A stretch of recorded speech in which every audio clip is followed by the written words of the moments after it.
gram gitu ya. Itu nanti kita harus menghitung ulang ya. Tidak harus 0,25 karena tergantung dari labu takar yang dimiliki dan juga konsentrasi yang diminta nanti. Entah 0,01 maupun 0,1 begitu. Jadi sama seperti halnya di praktikum sebelumnya dengan cara pembuatan larutan standar primer ya. Jadi menimbangnya harus menggunakan botol timbang. Botol timbang menurut saya cukup ya untuk satu kelas ya. Untuk ini nanti ya. Kan selama 2 praktikum cukup kan ya? Tidak ada yang tidak kebagian botol timbang kan? Halo. Cukup, Bu. Cukup Ibu, Iya, tapi Bu, kayak cukup. gantian gitu. Oh, gantian. Ya gini, disiasati aja ketika masih menunggu botol timbangnya belum ada, belum bisa belum bisa menimbang, langsung kalian siapkan saja buretnya. Kan harus memasang dulu kan ya buretnya, terus kemudian klemnya gimana harus lurus gitu. Nah, itu biar tidak menunggu terlalu lama, itu siapkan saja yang lainnya begitu. Kemudian larutan indikator EBT ini juga sudah disediakan ya, entah itu dalam bentuk serbuk maupun dalam bentuk larutan. Kalau misalkan dalam bentuk serbuk nanti penggunaannya seberapa, kalau larutan juga penggunaannya seberapa. Oke, lanjut lagi Rizkia. Nah, kemudian cara langkahnya yang kedua yaitu pembakuan larutan ETA. Sama seperti biasanya dari larutan baku primer yang sudah dibuat dan dimasukkan ke dalam labu takar ya, kan masing-masing ada yang punya 100, ada yang 50. Jadi kalau yang 100 itu di pipet 25, kalau yang 50 di pipet 10. Terus kemudian ditambahkan 5 mili larutan buffer. Nah, kalau yang 25 itu 5 mili, nah yang 10 tinggal menyesuaikan ya. Jadi kurang dari 5 mili, tidak apa-apa nih. Harus sesuai. Harus mengikuti ini nih, perbandingan saja. Kalau 25 itu 5 mili, kalau 10 berarti berapa mili gitu. Nanti ditambahkan larutan buffer, karena di sini pH-nya itu harus 10.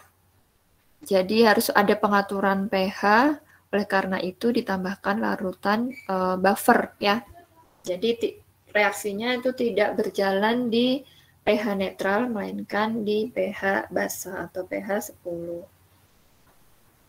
Kemudian ditambahkan 15 mili Aquades.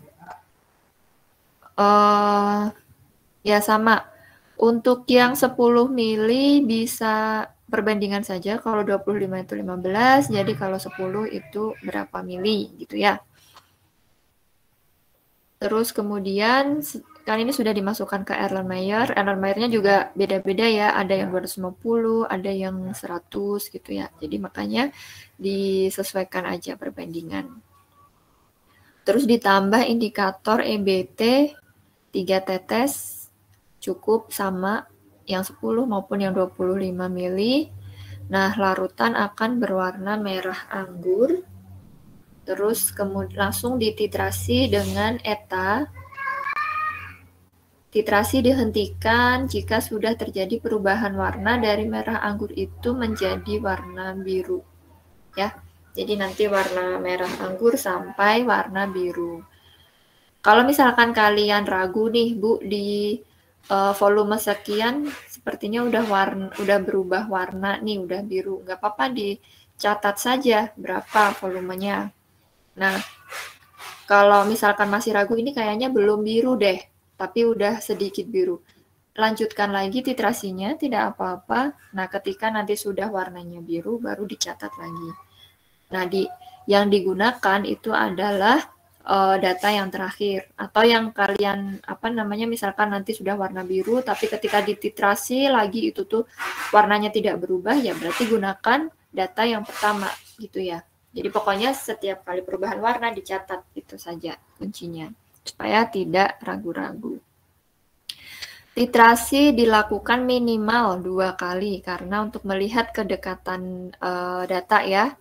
Kalau misalkan jauh baru dilakukan yang ketiga kalinya, seperti itu. Tapi kalau 2 itu sudah dekat, bisa dihentikan. Ya, ini diberi latar putih karena untuk mengetahui ini ya perubahan warna dari merah anggur itu sampai ke biru. Karena kalau latarnya putih kan jadi terlihat ya warnanya ya dibanding menggunakan latar yang tidak berwarna putih. Nah, terus kemudian dari situ kita peroleh data pemakaian volume EDTA untuk standarisasi dan juga bisa dihitung untuk konsentrasi EDTA yang sebenarnya.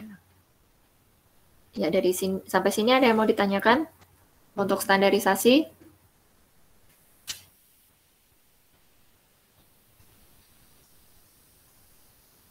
Halo, ada yang mau bertanya?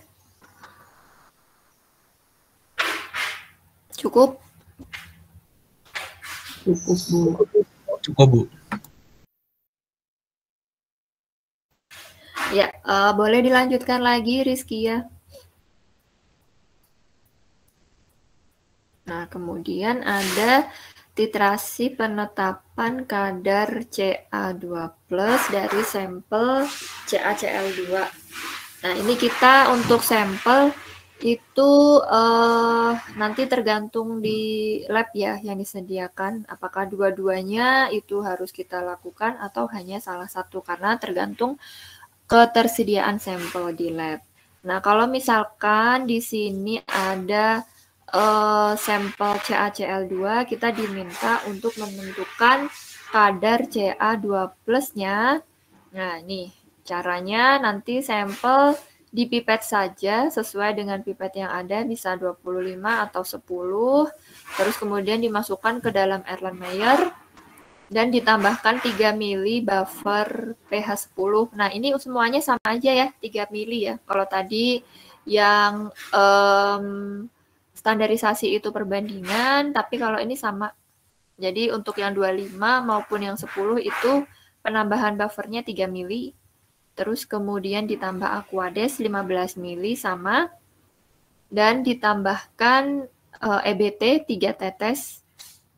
Terus kemudian sampai larutan berwarna merah anggur dan langsung dititrasi dengan ETA, dan titrasi dihentikan apabila terjadi perubahan warna dari merah anggur menjadi biru. Sama, minimal titrasi dilakukan sebanyak 2 kali atau duplo dan dilihat kedekatan data. Jika jauh, nanti lakukan yang ketiga kalinya. Perubahan warnanya sama, yaitu dari warna merah anggur sampai warna biru. Begitu, ini untuk yang sampel Ca. Kemudian ada juga kesadahan sampel air ya. Kalau kesadahan total itu kita gunakannya adalah sampel air. Airnya air keran saja nanti yang diambil, jadi 50 mili. Tidak apa-apa ya, tidak perlu menggunakan pipet sih menurut saya, gunakan gelas ukur juga sudah cukup ya.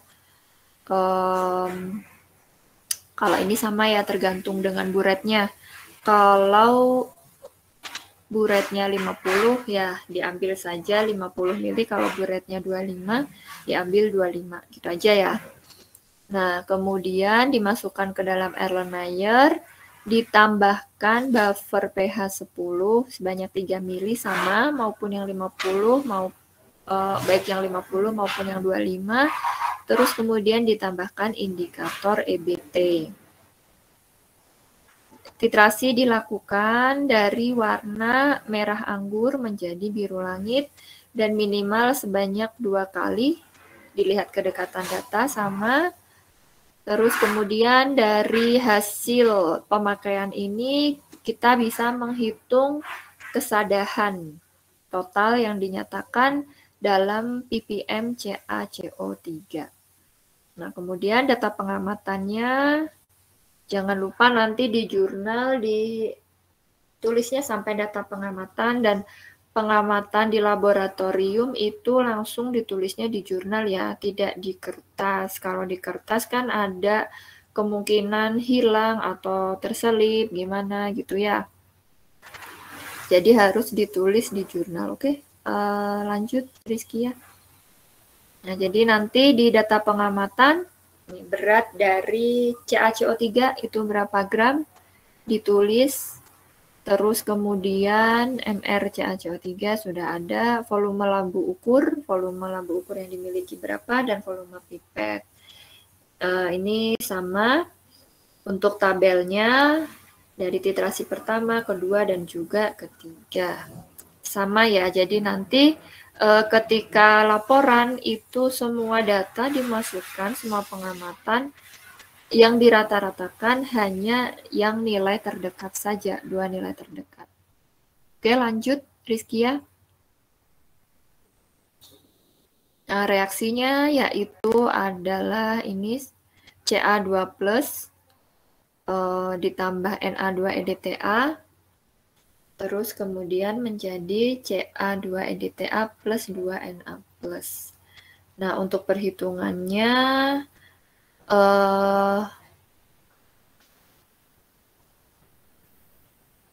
ya, molaritas CaCO3 itu molaritas adalah mol CaCO3 kali V larutan. Jadi untuk mencari gram CaCO3 ya. Jadi massa Ca per mR CaCO3 per V larutan. 1 mol Ca itu adalah 2 ekivalen, tapi di sini yang kita gunakan itu molaritas ya, maka digunakannya adalah mR ya, bukan BE.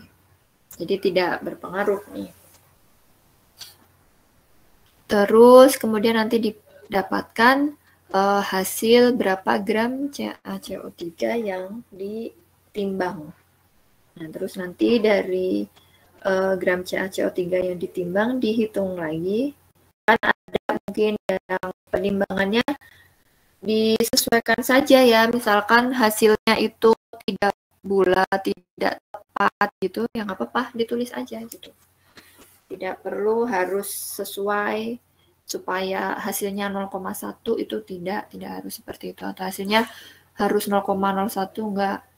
Jadi berapapun yang ditimbang, misalkan itu kelebihan berapa gram, tulis aja gitu ya. Karena nanti akan berpengaruh ke konsentrasi CaCO3. Terus kemudian dari konsentrasi CaCO3 tadi diperoleh volume EDTA, dan dari sini kita dapat menentukan konsentrasi eta itu berapa molar yang sesungguhnya. Meskipun yang ditulis misalkan nanti di stoknya, di larutan stoknya atau di botolnya itu 0,01, nah ternyata mungkin mengalami penurunan konsentrasi atau sebaliknya gitu. Lanjut Rizky ya. Kemudian untuk perhitungan sampel kesadahan total dari sampel air, tadi pemakaian EDTA ditulis ya di sini, sama semua data semua pengamatan ditulis. Terus kemudian nanti yang dirata-ratakan cukup 2 nilai terdekat. Oke, dan reaksinya jangan lupa. Nah, reaksinya yaitu dari Ca+ plus H indikator menjadi Ca indikator plus H+. Terus di sini ada Mg plus H indikator menjadi Mg in plus H+. Selanjutnya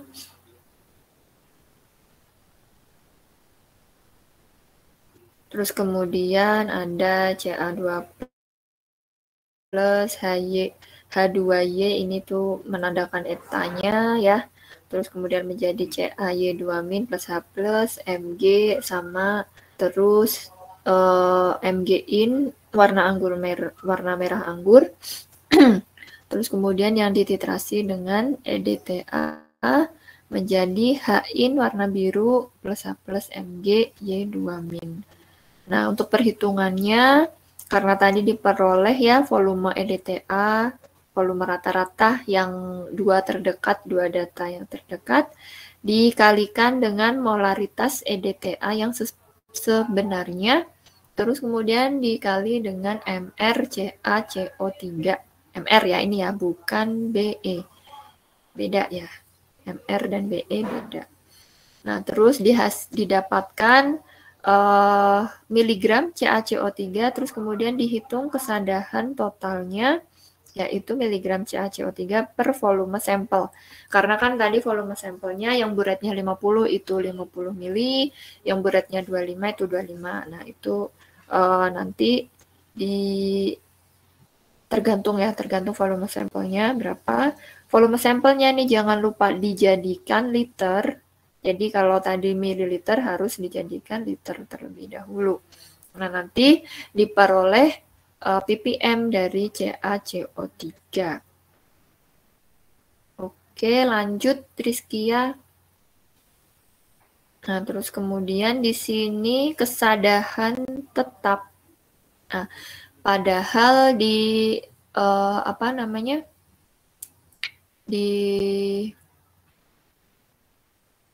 Di langkah kerja tadi kesadahan total saja ya. Coba cek dulu ke atas.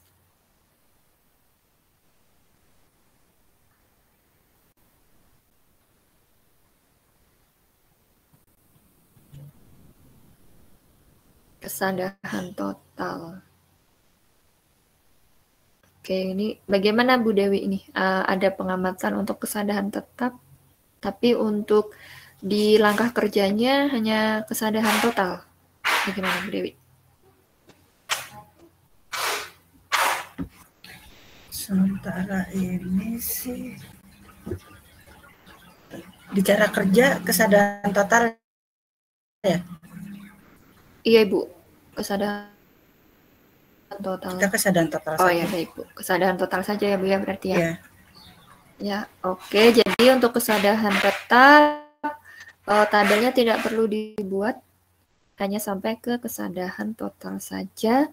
Dan jaga-jaga misal ada sampel CA, dibuat juga tabel untuk sampel CA. Oke, begitu briefing dari praktikum kompleksometri. Harapannya nanti ketika di laboratorium apa yang saya sampaikan bisa dilaksanakan ya di laboratorium. Jadi di sini satu hal yang beda dari titrasi sebelumnya. Kalau titrasi sebelumnya kita gunakan konsentrasinya yaitu normalitas, sehingga harus dihitung mol ekivalen. Tapi di sini yang kita gunakan adalah molaritas, sehingga tidak dihitung mol ekivalen, cukup sampai mol zat terlarutnya saja. Begitu. Silakan jika ada yang mau bertanya atau ada yang belum jelas.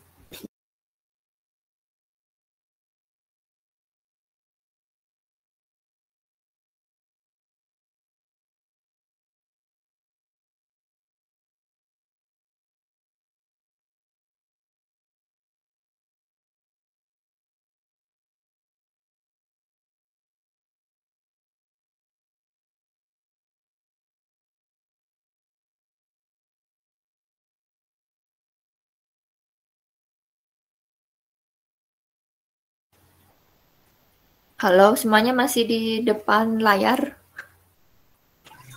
Jangan-jangan pada tidur. Hadir Bu. Jangan-jangan pada tidur kayak habis sahur ya. Hadiri bahasa kedua.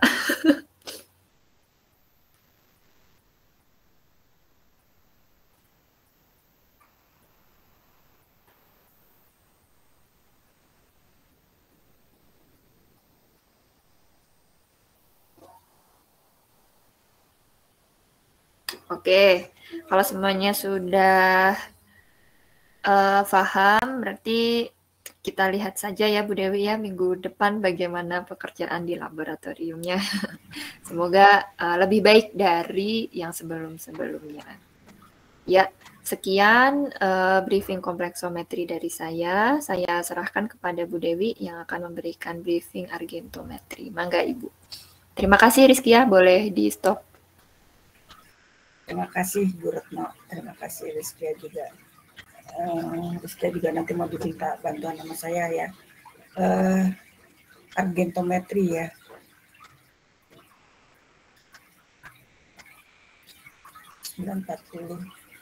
Nanti kemungkinan ketika kita luring itu kita akan terbatas waktu ya. Kalau di jadwal puasa berarti mulainya jam 8 ya. Betul nggak, Kev? Betul, Bu. Nah, Iya Bu, jadi jam padahal biasanya kan kita bisa jam 7.30 atau jam berapa. Jadi mulainya jam 8. Sehingga kalian harus hati-hati karena kita akan terbatas dengan waktu. Sangat ketat. Dihentikan di jam 12 ya. Jadi di jadwal seperti itu ya. Terjadi perubahan bergeseran waktu. Sehingga kalian harus kalian kan mengerjakan sesuatu. Kalau berhenti di tengah-tengah itu juga sukar ya. Kemudian juga kalau kalian melakukan, sebaiknya sih jangan melakukan kesalahan kalau bisa ya, supaya tidak terjadi pengulangan. Karena kalau terjadi pengulangan itu menambah waktu kalian untuk bekerja. Ya. Itu harapan saya karena saya juga ngeri nih sama yang sore ya. Yang sore pasti akan lebih mepet lagi waktunya. Kalau kita pagi masih mending ya. Ada jam 8 sampai jam 12 ya. Jadi saya harapkan jam 8 teng ya. Jangan ada yang telat gitu karena waktu kita sempit ya.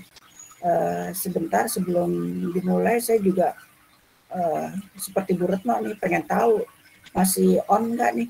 Novita ada? Silakan jawab. Ada Ibu. Fadil masih? Hadir Ibu. Rafli? Hadir, Bu. Saya absen dulu nih jadinya. Fani? Hadir, Bu. Oke. Kevin ada. Kev? Hadir Bu, ada. Walaupun kamu dari tadi ngomong terus harus jawab. Nabila Azara ada? Ada Ibu. Rahmatia? Rahmatia Kusmana? Ada Bu. Oke, Rizkiat jelas. Putri Shalfa? Syafa Salsabila? Bu. Nabila Agustina? Hadir Ibu. Kamu tadi kemana Nabila? Saya panggil-panggil kamu nggak nongol-nongol. Sinyal atau bagaimana? Tadi itu pakai laptop Ibu, laptopnya error terus. Sekarang udah pindah ke HP. lebih itu ya minim ya pakai HP ya. Oke. Siska ada? Novi? Hadir Ibu. Tasya? Hadir Ibu. Nabila? Kamu dua Nabila Agustina, belum dimatiin yang satu. Nabila Fauzia? Iya Bu, belum Ada dimatiin. Ibu. Ya oke. Marisa ada? Marisa? Nursa Sabila? Ibu nomor 1 jaringannya ini tadi terkendala terus. Oh gitu. Tapi dia berarti nggak bisa ngikutin ini dong? Atau dia bisa ngikutin tapi nggak bisa jawab? Tuh, Maaf sinyalnya jelek Bu. ini pakai HP atau pakai laptop Marisa?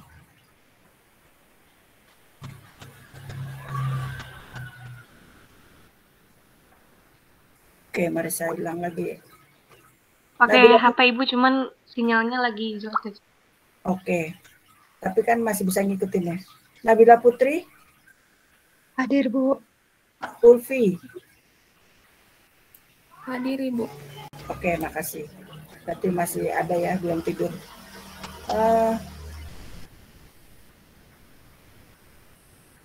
Sama ya. Jadi kita Rizkia punya itunya yang soft. Kita sebenarnya saya punya linknya, tetapi mungkin agak terlalu panjang ya, terlalu lama. Kita langsung lihat saja ke job sheet ya. Rizkia bisa di-share job sheet Argento? Bisa, Ibu.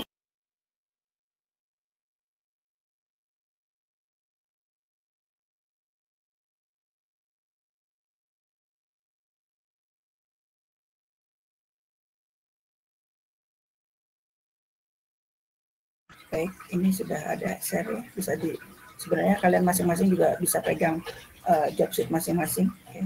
Jadi di tujuannya itu memahami prinsip titrasi Argento ya. Sebenarnya Argento itu kan ada banyak metodenya ya. Nanti sebenarnya bisa kalian buka ya di classroom-nya analitik dasar ya. Di situ ada, silakan aja ambil linknya terus dilihat sendiri ya. Kemudian membuat standarisasi larutan jelas ya. Kita harusnya sudah semakin canggih ya. Kalian melakukan standarisasi karena dari awal titrasi itu kita selalu melakukan standarisasi. Ya. Canggih di sini kerja kalian harusnya lebih baik, lebih cepat, lebih teliti, terutama di penimbangan ya. Saya amati ya. Penimbangan itu kadang-kadang ya itu ya bisa bermacam-macam ya. Ada yang tumpah, ada yang jadi hati-hatilah, jangan ngambilnya terlalu banyak menggunakan spatula, diperhitungkan ya. Kemudian juga ada yang kelebihan dan sebagainya ya. Padahal itu kan sebenarnya disediakan dua neraca itu supaya yang satu untuk digunakan neraca untuk menggunakan, kan ini Argento sama Komplekso. Jadi yang satu mungkin untuk menimbang yang Komplekso, yang satu untuk menimbang Argento ya. Tetapi antrian yang saya lihat semua nimbang Argento atau semua nimbang Komplekso. Yang kemarin ya, misalnya nimbang Permangano sama Yodo. Ya, semua primernya mengerjakan itu. Padahal kan sebenarnya dalam satu meja dibagi dua. Jadi harusnya tidak terjadi penumpukan di neraca ya. Di penimbangan, sehingga saya selalu suka itu kok banyak sekali ya di penimbangan, coba kerjakan yang lain dulu seperti itu supaya waktunya tidak terbuang ya. Kalau semua menunggu dan menunggu, maka kalian tidak akan cepat pekerjaannya untuk waktu yang pendek mengerjakan semuanya ya. Jadi saya mengharapkan standarisasi sudah sering dilakukan, tetapi ada beberapa mungkin pengecualian-pengecualian yang di Argento ini ya, dan yang harus dilakukan di dalam titrasi Argento. Selanjutnya adalah menentukan kadar konsentrasi sampel. Oke, setelah standarisasi ada menentukan konsentrasi sampel atau kadar sampel ya. Proses titrasinya mungkin sama saja, hanya tinggal perhitungannya nanti yang berbeda. Lanjut. Ya, kebetulan di sini di dasar teori yang kita lihat ini yang dicantumkan adalah metode Moore ya, karena ada beberapa metode ya, ada Vaillant, ada yang lain-lain ya. Itu teori itu ada ya di classroom analitik dasar, nanti dibuka saja di linknya ya. Tapi di sini kita menggunakan metode Moore ya. Nah, di sini itu ada reaksinya secara umum ya. Di situ dikatakan Argento dapat digunakan untuk menentukan kadar ion X-min ya. Biasanya yang namanya X-min biasanya kebanyakan sih unsurnya unsur halogen ya. Tapi itu ada CN- dan SN- ya. Yang lainnya itu halogen. Kamu masih ingat nggak halogen golongan berapa?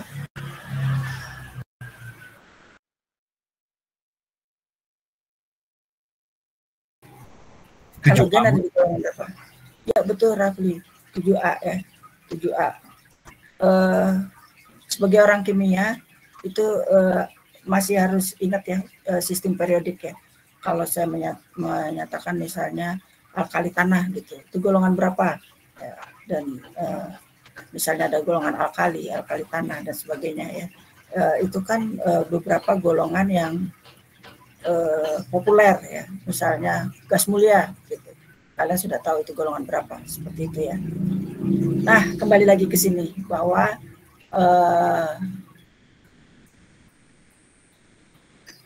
ada pastikan kalau yang namanya standarisasi pasti ada baku primer dan baku sekunder ya. Baku primer dan baku sekunder. Jadi saya sebenarnya kemarin kalau kalian sebenarnya bisa mengisi UTS ya, UTS di yang nomor 1 aja semuanya benar, itu nilainya udah 47 loh saya lihat. Berarti kalau ditambah yang lain-lainnya sedikit aja, kalian udah di atas 60. Berarti kalau yang nilainya jelek-jelek, aduh sayang sekali. Padahal yang ditanya di situ kan cuma baku primer, baku sekunder, indikator. Ya, itu semua ada di job sheet. Ya, tinggal kalau kalian sudah mengerjakan harusnya ingat. Ya. Kecuali kalau kalian tidak mengerjakan gitu. Kan kalian mengerjakan pasti kayak kemarin, oh baku primer ada apa? Ada oksalat, ya kan? Terus ada apa lagi? Seperti itu. Itu harusnya ingat gitu. Kemudian indikatornya apa yang digunakan? Sekundernya apa? Pasti tahu ya. Ini juga. Jadi biasakan kalian sebenarnya harusnya sih tahu sebelum melakukan ya. Jadi job sheet itu harus sudah dibaca, harus sudah diingat. Jadi ketika melakukan kalian tidak ragu-ragu kalau misalnya di meja tersebut disediakannya ada yang lain-lain ikut gitu ya. Ada zat lain di situ, kalian tidak salah memilih. Kalau sekarang kalian sudah sangat dipermudah oleh Pak Alim ya, bahwa ketika melakukan penimbangan primer itu sudah disediakan yang betul-betul standar primer, di situ tidak ada yang lainnya. Jadi tidak mungkin tertukar ya. Seperti itu. Jadi di yang pertama asidi alkali ada yang tertukar ya, di asidi alkali ya. Mungkin ada yang masih ingat, ada yang mengerjakan tertukar ya. Tertukar mengambil baku primernya ya. Jadi ketika dititrasi itu tidak berhasil titrasinya karena salah mengambil baku primer, salah membuat baku primer. Ya. Nah seperti itu harusnya tidak boleh terjadi ya. Dan kalian harusnya ketika mau praktikum itu sudah betul-betul fokus pada yang akan kalian lakukan. Ya. Karena itulah kalian membuat jurnal. Dalam jurnal tersebut kalian menuliskan hal-hal penting yang akan dilakukan, dan itu sambil menuliskan harusnya kalian sambil ingat. Ya. Kembali ke sini ya, di sini untuk menentukan ion X-min menggunakan larutan baku sekunder. Nah, di sini diberitahukan bahwa baku sekundernya adalah agen nitrat. Nah, tadi saya katakan ada beberapa titrasi yang ada perlakuan khusus. Agen nitrat ini jangan dibuang ke wastafel ya. Nanti mungkin disediakan botol oleh teknisi. Itu setelah titrasi harus dimasukkan ke dalam pembuangan limbah yang tersedia. Jangan dibuang di saluran air yang seperti biasa. Ya. Karena dia agen nitrat ada agennya ya. Nah, atau untuk menentukan kadar ion Ag+ dengan titrasi terhadap larutan baku X-min. Biasanya larutan baku yang digunakan adalah NaCl atau KSN. Di sini sepertinya yang digunakan NaCl. Ya. Kemudian titrasi argentometri pada prinsipnya adalah penggabungan ion. Ya. Hasil perkalian ion-ion yang akan bergabung. Nah, karena ini ada pengendapan, proses pengendapan, maka di sini adalah yang teori KSP. Ya. Itu adalah penggabungan ion-ion ya yang dipangkatkan dengan koefisien reaksi harus lebih besar daripada KSP senyawa tersebut akan terbentuk endapan. Ya. Kalau sama dengan dia belum terbentuk endapan. Ya. Contohnya ini, sebagai contoh hasil titrasi AgCl apabila konsentrasi awal ionnya Cl- 0,1 m, ya. Jadi KSP-nya ya. KSP sekali kelarutan ion kan, nah, karena di situ ionnya adalah Ag+ dan Cl-, maka pengalian dari 0,1 M itu kan 1 kali 10 pangkat.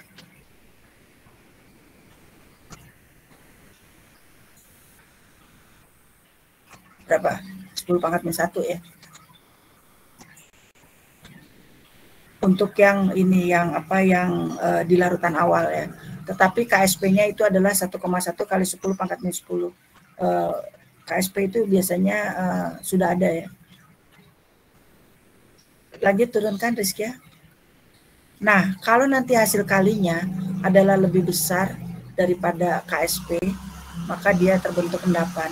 Tapi kalau dia lebih kecil, dia belum terbentuk endapan. Kalau sama dengan pun dia belum terbentuk endapan. Ya. Lanjut. Oke. Nah, ini dikatakan ya bahwa penambahan tetes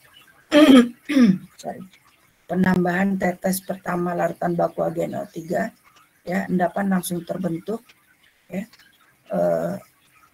Pada titik ekuivalen seharusnya tepat semua ion Cl- habis bereaksi dengan ion Ag+ yang diteteskan, atau seharusnya saat itu konsentrasi Cl- kali konsentrasi Ag+ itu adalah akar dari KSP ya, 1,05 kali 10 pangkat min 5. Nah, pada kondisi yang ini yang di atas tadi ya, itu terdapat larutan jenuh AgCl. Jadi belum terbentuk endapan tapi sudah jenuh. Ya. Sehingga hasil kali konsentrasinya sama dengan harga KSP. Ya. Tadi saya katakan belum terbentuk endapan, ya, baru sama dengan. Ya. Pada saat ini indikator berfungsi sebagai penunjuk titik akhir titrasi, sehingga harga titik akhir titrasi tepat sama dengan titik ekuivalen. Yang kita inginkan titik akhir titrasi atau titik ekuivalen?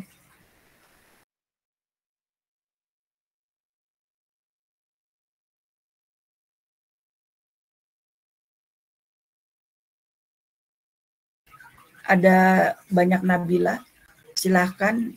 Yang kita inginkan titik akhir titrasi atau titik ekuivalen?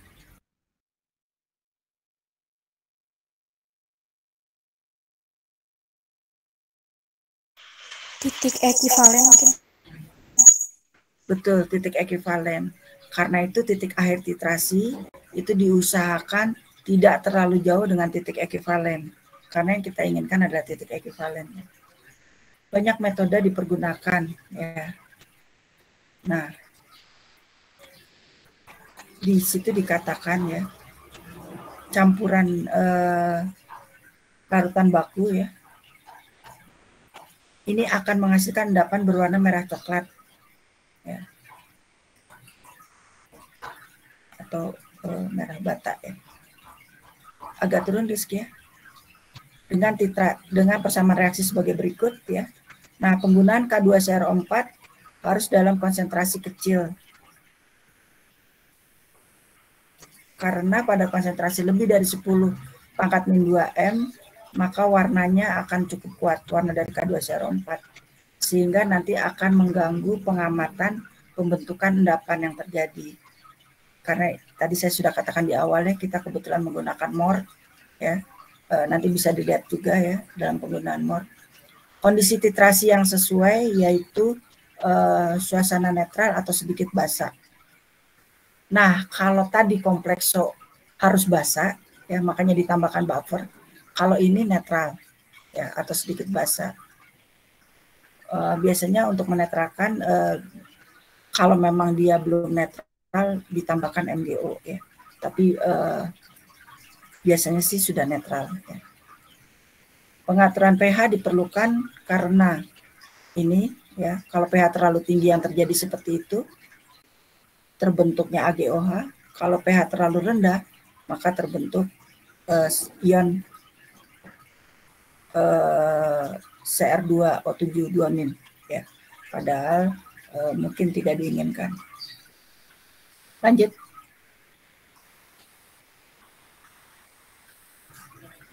Nah, cara kerja.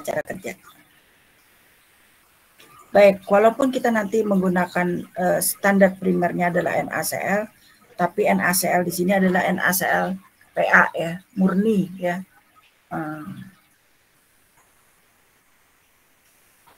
Singkatan apa itu ya? Lupa saya. pro analisis ya, PA ya. Jadi dia sangat murni, bukan garam biasa yang untuk masak ya. Tapi dia memang untuk khusus untuk standar primer ya. Di sini dikatakan mau melakukan standarisasi dari AGNO3 ya. Nah, kita menimbang NaCl sebagai standar baku primer ya. Kalau di sini dikatakan X gram, sama seperti tadi Bu Retno sampaikan, maka kita harus menghitung dulu ya. Kita mau membuat konsentrasi berapa NaCl-nya ya. Kalau misalnya sekitar 0,1, maka kembalikanlah hitungannya ke belakang supaya gramnya itu berapa yang harus ditimbang. Ya, jadi konsentrasinya sudah diketahui. Kalau biasanya kita menghitung konsentrasi, kalau sekarang konsentrasinya sudah diketahui, kita mau tahu gramnya. Ya, setelah dapat gramnya, baru nanti ditimbang. Perhitungannya dulu dikerjakannya. Perhitungan untuk membuat NaCl sekitar 0,1 N. Ya, sehingga nanti dapat berapa gramnya, tergantung labu takarnya ya. Kalau labu takarnya 50, dimasukkan ya itu ya nanti dalam perhitungan. Kalau labu takarnya 50 gramnya harus berapa? Kalau labu takarnya 100 gramnya harus berapa? Ya. Nah setelah tahu baru kalian menimbang seperti disampaikan Bu Retno tadi. Kenapa itu cuma untuk ketika menghitung itu cuma untuk batasan kalian menimbang. Misalnya dapatnya misalnya 0,75 gitu ya. Nah, mungkin harus di sekitar 0,75 gitu menimbangnya. Ya. Tetapi nanti yang didapat belum tentu 0,75 persis. Mungkin 0,7555, mungkin 0,7595 dan sebagainya. Itu sesuai dengan timbangan masing-masing, itu dicatat sesuai dengan yang kalian timbang. Tidak harus sesuai dengan perhitungan, tidak. Kan tadi perhitungan untuk mengetahui berapa yang harus kalian timbang sesuai dengan labu takar yang kalian gunakan. Sehingga untuk batasan kalian menimbang. Tapi hasil timbangannya itu yang akan dipakai untuk menghitung konsentrasi kalian masing-masing. Jadi konsentrasi kalian masing-masing akan berbeda tergantung hasil penimbangan kalian masing-masing. Ya. Jadi tidak harus sama. Ya. Jadi yang digunakan bukan hasil perhitungan pertama ya ketika kalian mau menimbang NaCl, tetapi hasil penimbangan. Hasil penimbangan dapat berapa, baru dihitung konsentrasinya berapa. Pakai hasil penimbangan. Ya. Kemudian dilakukan pemipetan sama ya, tergantung labu takar yang kalian gunakan. Kalau 50 ya mipetnya 10 mili. Kalau yang 100 kalian mipet 25. Ya. Sebenarnya kalau kalian dalam melakukan titrasi, kalian bisa langsung menyiapkan untuk duplo. Ya. Jadi dalam Erlenmeyer sudah langsung 2 kali. Ya. Jadi ada Erlenmeyer pertama, ada Erlenmeyer kedua ya, yang sudah siap untuk titrasi. Ya. Kemudian tambahkan itu indikator ya.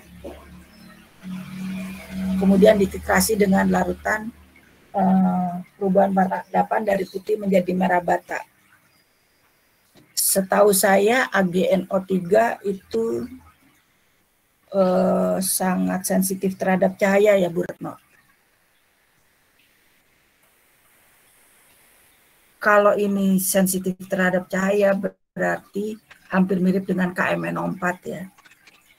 Jadi kalian mungkin harus menggunakan buret coklat atau dibungkus ya oleh aluminium foil. Kemudian kita lanjutkan ke sini ya, setelah dititrasi, kalau 2 kali atau duplo sudah tidak terlalu jauh perbedaannya, sekarang kita sudah mulai mencoba sesuai dengan buret ya. Karena kan kalau buret yang kalian miliki kan berbeda-beda, ada yang volumenya 50, ada yang 25 tadi ya. Nah, nanti kita coba mendekati itu volume titrasinya, perbedaannya mendekati yang diizinkan oleh buret tersebut ya. Kalau terlalu jauh maka dilakukan yang ketiga. Ya. Tapi kalau nanti ketiga masih jauh, kita tidak melakukan yang keempat karena waktunya tidak cukup nanti ya. Jadi cukup nanti diambil 2 yang terdekat. Selanjutnya adalah penentuan konsentrasi. Nah, ini dikatakan ada 2 sebenarnya, ada 2. Yang satu dari CaCl2 murni, ya, CaCl2 murni. Kalau tadi kan standar primernya menggunakan NaCl yang murni ya, Pa ya. Tetapi kalau untuk yang sampel ini ada 2. Yang satu garam dapur. Tadi saya mengatakan NaCl yang digunakan untuk standar primer bukan garam dapur, ya. Tetapi memang padatan yang murni. Ya. Ini juga sama. Kalau sampel yang pertama, saya nggak tahu apakah disediakannya 2. Maksudnya ada CaCl2 yang murni, padatan yang murni, dan ada garam dapur. Kalau tidak ada, ya mungkin salah satu aja. Ya. Nah, di sini juga dikatakan timbang X gram. Jadi tidak dikasih tahu X-nya itu berapa. Timbang X gram sampel. Maka seperti yang tadi awal, kalian harus menghitung dulu untuk perkiraan, ya, untuk perkiraan kalian dalam menimbang. Jadi kalian menghitung dulu menggunakan rumusnya, ya. Kemudian setelah dapat X gramnya, tergantung labu takar juga ya. Kemudian setelah mengetahui X gramnya, kalian menimbang. Ya. Nah, nanti tetap yang itu adalah hasil timbangannya. Ya. Hasil timbangan kalian. Bukan dari teoritis yang kalian hitung. Hasil timbangan baru dihitung konsentrasinya. Ya. Kemudian kalau labu takarnya 100 mili, kalian memipet 25. Kalau labu takarnya 50 mili, kalian memipet 10 mili. Sama. Selanjutnya, langkah selanjutnya sama. Ya. Hanya nanti menentukan kadar Cl-min. Ya. Apakah itu Cl-min dalam CaCl2 murni atau Cl-min dalam garam dapur. Ya. Sama karena kalian sebentar. Kalau ini kalian menimbang sampel kan, berarti kalian akan mendapat persen kalau ini. Ya, karena kalian persen berat per berat maksudnya. Karena kalian menimbang sampel nih, timbang X gram sampel garam klorida kan, ya. Apakah itu dalam CaCl2 ataukah dalam garam dapur? Jadi konsentrasi Cl-nya bisa dalam persen. Sebenarnya bisa juga dalam ppm seperti tadi, seperti laporan tadi ya, laporan praktikum. Tapi karena ini kebetulan kalian menimbang, berarti kalian bisa dalam persen berat. Oke, ini kalau sampelnya disediakan 2, berarti kalian mengerjakan 2 sampel ya. Tapi kalau 1 ya kita kerjakan apa yang tersedia saja, nanti kita lihat. Lanjut ke bawah. Ini ya, data pengamatannya sama ya. Kalau nanti terjadi misalnya perbedaan yang sangat jauh, tetap harus dicantumkan ya ketiga-tiganya di data pengamatan, walaupun nanti tidak digunakan semua, mungkin hanya diambil 2 ya, yang terdekat ya. Nah, di sini beratnya harus dicantumkan berapa ya, berat hasil penimbangan ya, berat hasil penimbangan kalian, bukan berat hasil perhitungan teori, bukan. Teori tadi untuk memperkirakan saja kalian menimbang ya, tapi yang dicantumkan di sini adalah berat hasil penimbangan kalian ya, 4 angka belakang koma biasanya ya, volume labu takar yang kalian gunakan, kemudian konsentrasi AgNO3,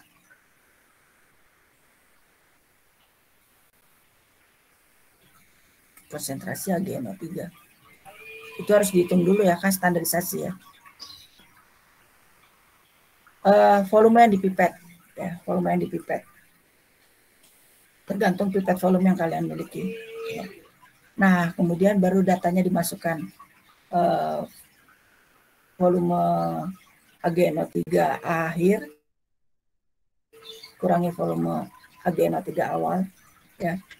Sama seperti tadi saya ingatkan, kalau nanti kalian mau menyambung ya, kalau kalian punya burat 50 mili misalnya, ternyata volume yang digunakan cuma sekitar 9, berapa gitu ya, jadi bisa melanjutkan ke yang kedua dan ketiga misalnya, maka kalian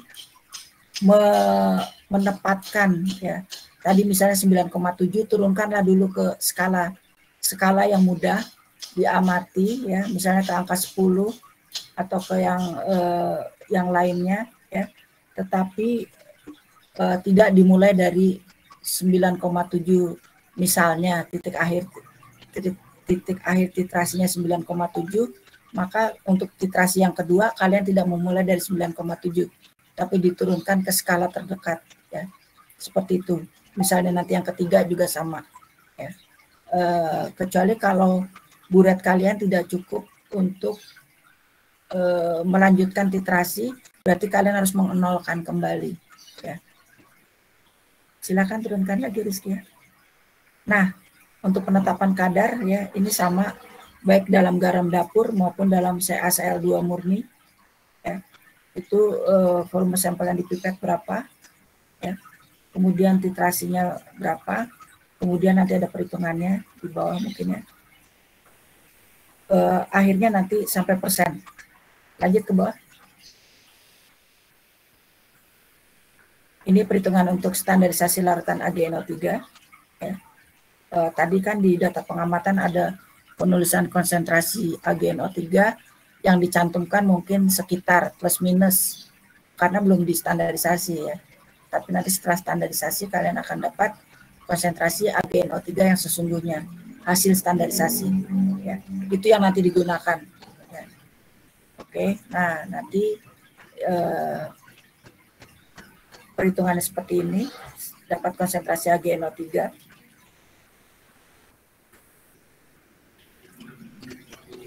Lanjut terus ya. Baik, ini yang untuk sampel ya.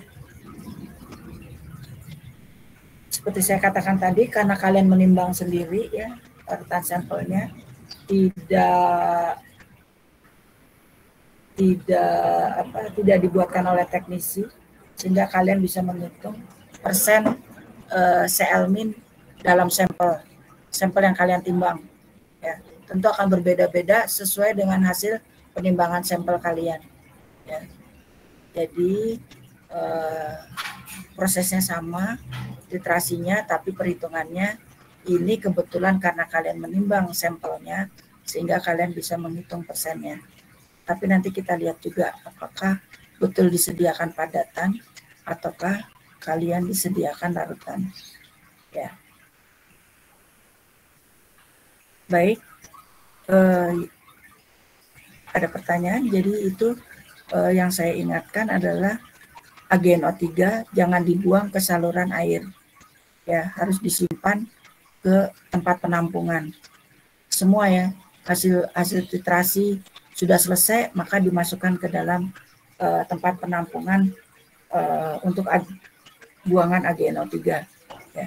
Kemudian yang saya tahu itu AgNO3 peka terhadap sinar. Ya. Jadi nanti kita lihat tergantung duret coklatnya ada berapa, atau nanti dibungkus seperti kalian titrasi menggunakan KMNO4. Itu. Ada pertanyaan? Tidak ada. Saya yang jawab tidak ada. Karena kita akan melakukan retest ya. Fani mau nanya? Mau nanya Bu. Apa? Yang penentuan persen Cl kan eksternnya nyari sendiri, tapi konsentrasinya nggak ada Bu. Itu nanti gimana di wadahnya yang disediakan atau dari Ibu? Sebenarnya ulangi Fani, kamu nanya apa tadi barusan? Kan yang penentuan persen Cl nyari eksternnya Bu. Nah, konsentrasinya nggak diketahui, itu apa nanti disediain, gimana disediainnya atau dari Ibu Bu konsentrasinya? Oke, nanti kita lihat di lab ya. Kalau memang dia tidak dihitung, mungkin nanti dari pembimbing yang menyatakan sampelnya berapa. Oke, makasih Bu. Oke. Maksudnya berat sampelnya. Kita akan masuk tes, silakan siap-siap ya. Pretest. Saya bacakan soalnya. Ntar dulu soalnya di mana?